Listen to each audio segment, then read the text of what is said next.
మన భారతదేశంలో ఎక్కడా లేదా అమరావతి అనే పేరు. అందుకని తీసుకొచ్చి ఇక్కడ ఆయన ప్రకటించారు చంద్రబాబు నాయుడు గారు. అమరావతి పేరు ఎక్కడ లేదు అనేది వాస్తవం కాదు. ఎందుకంటే అంటే రాజధాని పేరు చాలా ప్రత్యేకంగా ఉండాలి అన్నట్టు నేను అడుగుతున్నా. కాదు, అలా ఏం లేదు. అమరావతి అనేది ఉంది ఆల్రెడీ. దాని ఆ ఊరి పేరు అమరావతి. మన పుస్తకాల్లో కూడా చాలాసార్లు చదువుకున్నాం అమరావతికి సంబంధించి. అంటే ఒక టెంపుల్ ఉందని విన్నాను. అదే పంచారామ క్షేత్రాల్లో ఏదైతే ఒకటి ఉందో చెప్పాను కదా ఇంతకు ముందు. 4 అక్కడ ఉన్నాయి: భీమవరము, పాలకొల్లు, సామర్లకోట, ద్రాక్షారామం. ఎస్, ద్రాక్షారామం. బాగా గుర్తు చేశారు. భీమవరం, పాలకొల్లు, ద్రాక్షారామం, అదే దక్షారామం. యాక్చువల్గా దక్షయజ్ఞం జరిగిన ప్రదేశం అంటది. భీమవల్లు, పాలకొల్లు, సామర్లకోట, ద్రాక్షారామం, 5వది అమరావతి. ఈ 5 కలిపి పంచరామ క్షేత్రాలు అంటారు. పంచరామ క్షేత్రాలు అమరావతి ఒకటి. అంటే అమరావతి ఇప్పుడు కాదు, ఎప్పుడో ఉంది. అది స్వయంభూ. అమరేశ్వరుడు, అమరావతిలో ఉండే అమరేశ్వరుడు స్వయంగా వెలిసిన లింగం అది. అంటే ఎప్పుడు స్వయంభూ అంటే ఎప్పుడు అది? ఎప్పుడో తాతల కాలం, మన పూర్వీకులు. చెప్పాను కదా, గౌతమీపుత్ర శాతకర్ణి ఎప్పుడు వాడండి. అప్పటి నుంచి ఉంది అమరావతి అనేది. సో దాన్నే కేంద్రంగా తీసుకొని చేస్తే అది ఒక కుగ్రామము మహానగరం అవుతుంది. ఇప్పుడు షిరిడి ఉందండి. షిరిడి అనేది చిన్న కుగ్రామం. ఇప్పుడు షిరిడి అంటే తెలియని వాళ్ళు ఉన్నారా? అలాగే పుట్టపర్తి చాలామంది నమ్ముతారు, కొంతమంది నమ్మరేమో తెలియదు. కానీ పుట్టపర్తిని ఒకప్పుడు కుగ్రామం. ఇప్పుడు పుట్టపర్తి చూడండి ఎలా ఉందో. అంటే కొంతమంది ఒక దైవశక్తి అనుకోండి, ఒక రకమైన గురు బలం అనుకోండి, ఏదైనా కానీ అవి తర్వాత నగరాలుగా ఆవిర్భవించాయి. ఇప్పుడు సికింద్రాబాదు, హైదరాబాద్ అనేవి 2 జంట నగరాలు, జంట పట్టణాలు. అవి నాకు తెలిసి వీటన్నిటినీ కలిపేది ట్యాంక్ బండ్ అని మన చిన్నప్పుడు పుస్తకాల్లో చదువుకున్నాం. హైదరాబాద్ని సికింద్రాబాద్ను కలిపేది ట్యాంక్ బండ్ అని. అంటే మధ్యలో అది ట్యాంక్ బండ్ మీద మాత్రం వెళ్తేనే సికింద్రాబాద్కి వెళ్ళడం అయ్యేదట. అంటే మిగతా ఇదంతా కొండలు గొట్టలు, ఏముండు రాళ్ళు రప్పలే. మరి ఇప్పుడు ఎలా ఉంది? హైదరాబాద్ సికింద్రాబాద్ మొత్తం కలిసిపోయిందిగా. ఇటు నుంచైనా రూట్ ఉందిగా. ఒక హుస్సేన్ సాగర్ మీద నుంచి వెళ్ళాలని ఏం లేదు కదా, ట్యాంక్ బండ్ మీద నుంచి వెళ్ళాలని లేదు కదా. అలాగే విస్తరిస్తాయి, పెద్ద పెద్ద నగరాలు అయిపోతాయి. చాలా అంటే ఇప్పుడు అంతెందుకు, హైదరాబాద్లో కూడా చాలామంది, హైదరాబాద్లో సారథి స్టూడియో ఐడియా ఉందా మీకు? ఎక్కడ మైత్రివనం నడిబొడ్డున ఉంది హైదరాబాద్కి. ఆ సారథి స్టూడియో అనేది ఒకప్పుడు అవుట్ కట్స్ అంట, ఊరికి చివరిలో కడదామని అక్కడ కట్టారంట. ఇప్పుడు ఎక్కడుంది సారథి స్టూడియో? మెయిన్ సెంటర్లో ఉంది. అన్నపూర్ణ స్టూడియోస్కి అయితే అక్కినేని నాగేశ్వరరావు గారు మద్రాసు నుండి ఇక్కడికి ఇండస్ట్రీని తరలించడానికి ఆయన కూడా ఒక ముఖ్యుడే చెప్పాలంటే. అలాగా ఆయన మద్రాసు నుంచి ఇక్కడికి బేగంపేట ఎయిర్పోర్ట్కి వచ్చి అక్కడి నుంచి కారులో నాగార్జున సర్కిల్ వరకు వచ్చి కారు అక్కడ ఆపేసి నడుచుకుంటూ వెళ్ళేవారట అన్నపూర్ణ స్టూడియోస్ వరకు. ఇవన్నీ రాళ్ళు రప్పలు, బైక్ కూడా వెళ్ళేది కాదట. అర్థమవుతుందా? ఎక్కడ నాగార్జున సర్కిల్, ఎక్కడ అన్నపూర్ణ స్టూడియోస్. కేబీఆర్ పార్క్ దగ్గర దాటి వెళ్ళాలి అన్నపూర్ణ స్టూడియోస్, ఎక్కడ నాగార్జున సర్కిల్. ఇదంతా రాళ్ళు రప్పలే. మరి ఇప్పుడు హైదరాబాద్ ఎక్కడుంది? అన్నపూర్ణ స్టూడియోస్ కూడా సెంటర్ అయిపోయింది ఇప్పుడు సిటీకి. అవునా కదా? సో అట్లాగా ఒక గ్రామము ఉంది అమరావతి. ఎప్పటి నుంచో పురాణాల్లో కూడా అమరావతి ప్రస్తావన ఉంది. సో దాన్ని పెట్టుకుంటే దైవబలం కలిసి వస్తుందోనే, లేదంటే మన అందరికీ ఒకప్పుడు గౌతమీపుత్ర శాతకర్ణి లాంటి మహాచక్రవర్తులు కూడా ఇక్కడ నుంచి పరిపాలించారు కాబట్టి దాన్ని బేస్ చేసుకొని నగరంగా వృద్ధి చెందాలని ఒక కాన్సెప్ట్ పెట్టుకున్నాడు ఆయన. అవ్వచ్చు. ఇప్పుడు కూడా 2047 అనేదో అంటున్నాడు ఆయన. అంతేనా? అంటే ఇంకొక 25 ఏళ్ళు ఇక్కడ నుంచి. సో అట్లా ఒక కాన్సెప్ట్ పెట్టుకుంటున్నాడు ఆయన. నెక్స్ట్ రాబోయే 25 ఏళ్లలో మహానగరం చేయాలి. సో సంకల్పము, దానికి తోడు రెవెన్యూ జనరేటర్ అండి ఎప్పుడైనా సరే. అయితే అమరావతి డెవలప్ అయితే రాజధానిగా ప్రకటించిన తర్వాత ఈ వేరే రాష్ట్రాల్లో ఉన్న ఆంధ్రులందరూ కూడా వలస వెళ్ళిపోయి అక్కడ ఏదో ఒక పని చేసుకుంటున్న వాళ్ళందరూ కూడా మళ్ళీ తిరిగి వచ్చే అవకాశం ఉందా మరొక 6 నెలల్లో? 6 నెలల్లో అని చెప్పలేను కానండి. ఒకవేళ ఇది అసలు మొన్న 2014లో ఆయన ముఖ్యమంత్రి అయిన తర్వాత చంద్రబాబు నాయుడు గారు 2019లో కూడా ఆయనే అయ్యుంటే ఈ పార్టీకి ఎస్టాబ్లిష్ అయిపోయేది. ఇంకెవడో చేంజ్ చేసే పరిస్థితి వచ్చేది కాదు. జగన్మోహన్ రెడ్డి గారు 2019లో వచ్చారు. ఆయన 3 రాజధానుల కాన్సెప్ట్ తీసుకొచ్చారు. 3 రాజధానులు అన్నప్పుడు ఆయన ఏమన్నాడు?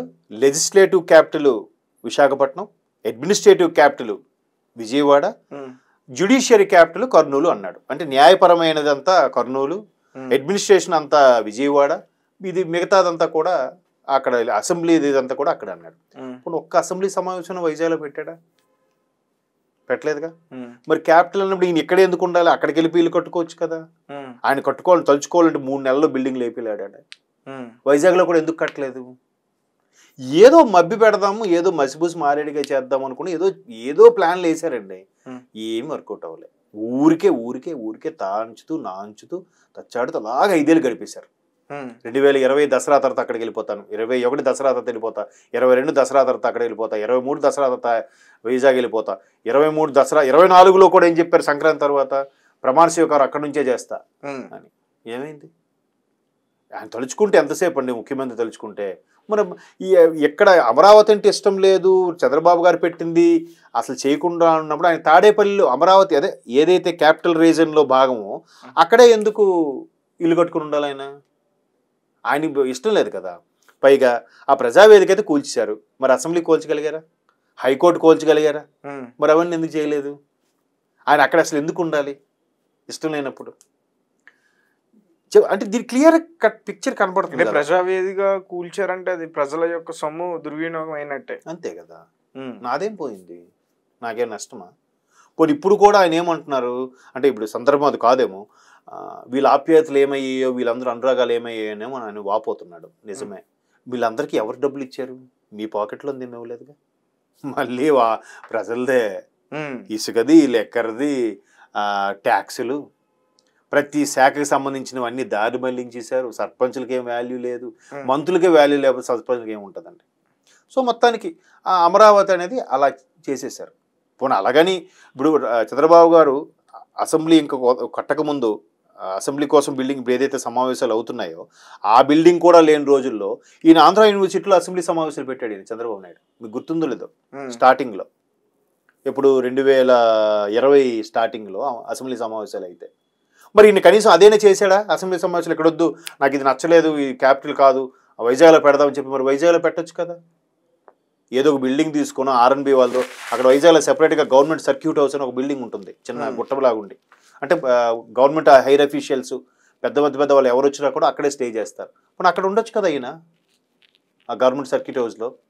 గవర్నర్స్ బంగ్లా అని అంటారు దాన్ని వాడుక భాషలో. అట్లా కూడా చేయలేదు.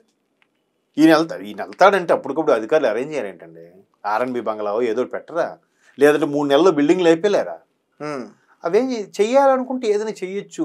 ఊరికే తాత్సారం చేసేసి ఏదో జనాల దృష్టిని మరల్చడానికి చేసిన కాన్సెప్టే తప్ప ఇప్పుడు ఆయన మీద కోపంలో లేదు. ప్రజలందరూ నష్టపోయారు కదా.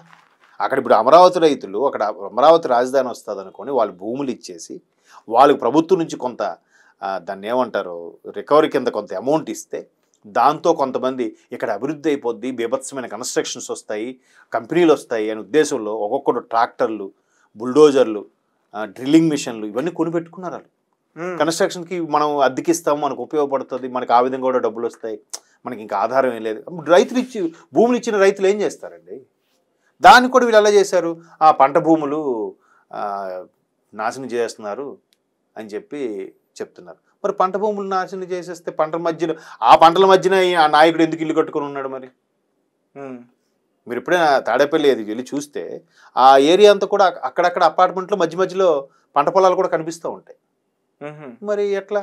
ఇప్పుడు ఇవాళ రేపు ఇటు సదాశివపేట, ఇటువైపు ఎక్కడ శంషాబాద్ దాటేసి ఇటువైపు శ్రీశైలం వరకు హైదరాబాద్ మాట చెప్తున్నా, ఎక్కడ ఎట్లా రియల్ ఎస్టేట్ స్ప్రెడ్ అయిపోయి వెళ్ళిపోయిందిగా. అటువైపు షాద్ నగర్ ఎట్లా అండి?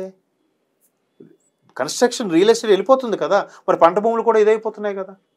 అది వేరే సబ్జెక్ట్. మరి పంట లేకపోతే మనుషులు ఎలా బతుకుతామంటే అది వేరే సబ్జెక్ట్. ఇక్కడ రాజధాని కోసం వాళ్ళేం పేక మీద కత్తి పెట్టి జాగా వసూలు చేయలేదుగా.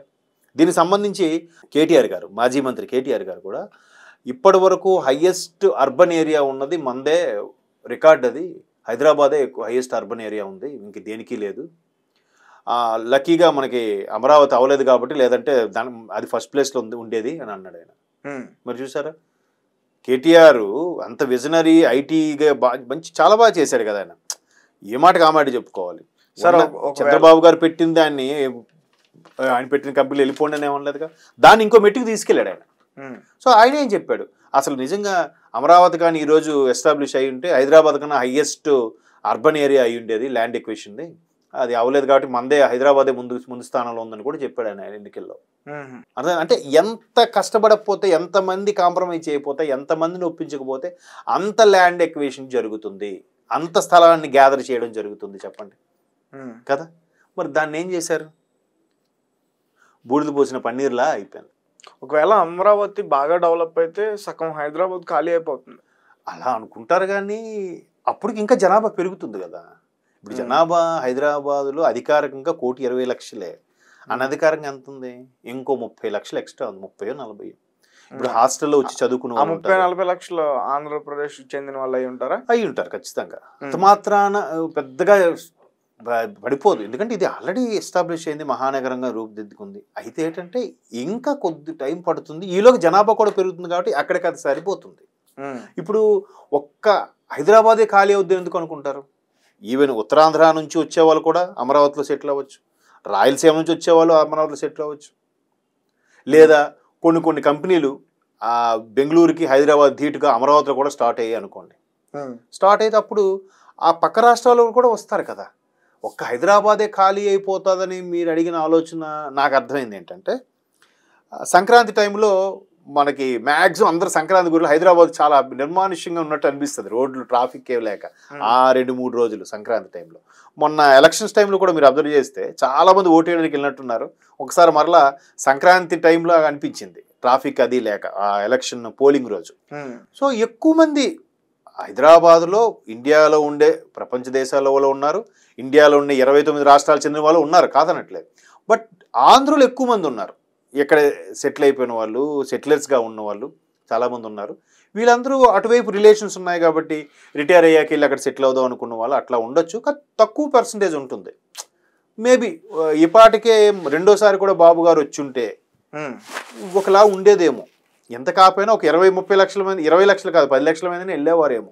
ఎందుకంటే నేను బాగా అనుకున్నాను, 2019 జగన్మోహన్ రెడ్డి గారు వచ్చాక అంటే సగటు ఐటీ ఎంప్లాయ్ కానీ ఒక సాధారణ నిరుద్యోగి కానీ మాట్లాడిన మాటలు నేను చెప్తున్నా ఈరోజు.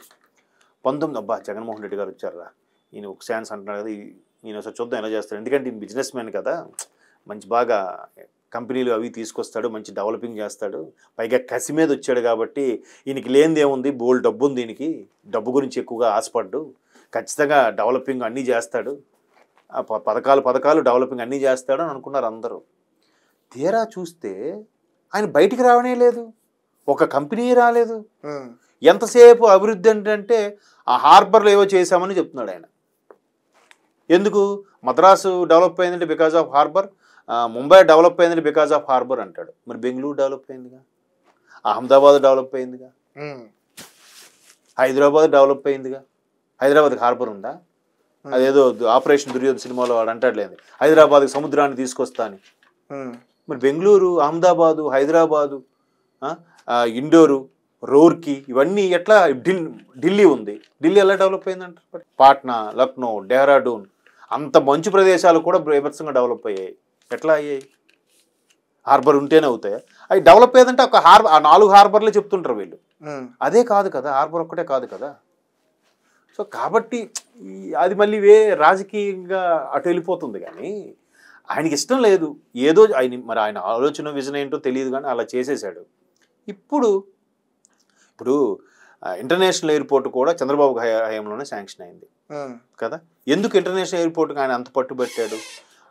అది ఐటీ పరంగా ఎందుకు అంత డెవలప్ అయ్యి ఇంటర్నేషనల్ ఎయిర్పోర్ట్ అయ్యింది అని అంటే, ఎప్పుడైనా సరే ఇంటర్నేషనల్ మార్కెట్లో కంపెనీలు సెక్టర్లో నువ్వు రావాలి ఉండాలి అంటే ఖచ్చితంగా ఇంటర్నేషనల్ ఎయిర్పోర్ట్ ఉండాలి. ఎందుకు? వాళ్ళకి చెకింగ్కి, బోర్డింగ్కి, వీటికే ఒక 5-6 గంటల టైం తినేస్తుంది. అంటే అటు కానీ ఇటు కానీ ఓవరాల్గా. సో ఇట్లా తీసిన తర్వాత మళ్ళీ ఇంటర్నేషనల్ ఎయిర్పోర్ట్ నుంచి అక్కడ దిగి మళ్ళీ ఇంకొక 200-300 కిలోమీటర్లు వెళ్ళాలి బై రోడ్ అని అంటే వాళ్ళకి ఇంకా టైం టేకన్ కదా, వచ్చేవాడు విసిగిపోతాడు. అందుకు వాడు ఇంటర్నేషనల్ ఎయిర్పోర్ట్ ఇక్కడ దిగ్గానే ఇక్కడే ఇండస్ట్రీ ఉంది, ఇక్కడే మీ కంపెనీ ఉందంటే జస్ట్ హార్డ్లీ 10-20 కిలోమీటర్లు చూపిస్తే వాడు హ్యాపీ ఖుషి అవుతాడు. సో అంటే అదొక యాంగిల్, అదొక్కటే రీజన్ అని కాదు, అదొక యాంగిల్ అనమాట. సో అలాగా ఆయన ఇక్కడ ఇంటర్నేషనల్ ఎయిర్పోర్ట్ అప్పుడులో శాంక్షన్ చేసి ఇచ్చాడు.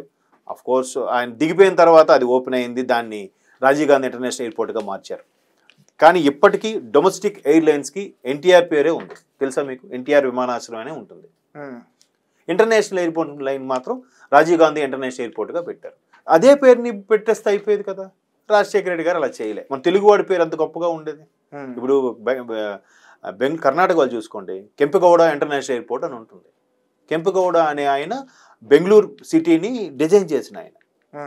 మనకి మోక్షగుండ విశ్వేశ్వరయ్య గారు ఎలాగో హైదరాబాద్కి, ఆయన అక్కడ ఎట్లా రాబోయే రోజుల్లో బెంగళూరు మహానగరంగా మారితే ఏ స్థాయిలో అభివృద్ధి చెందుతుంది, దీనికి ఎంత రిసోర్సెస్ అవసరం, ఎంత వాటర్ అవసరం, రోడ్లు ఎలా ఉండాలి, ఎక్కడ అన్ని ప్లాన్ చేసింది కెంపెగౌడ గారు.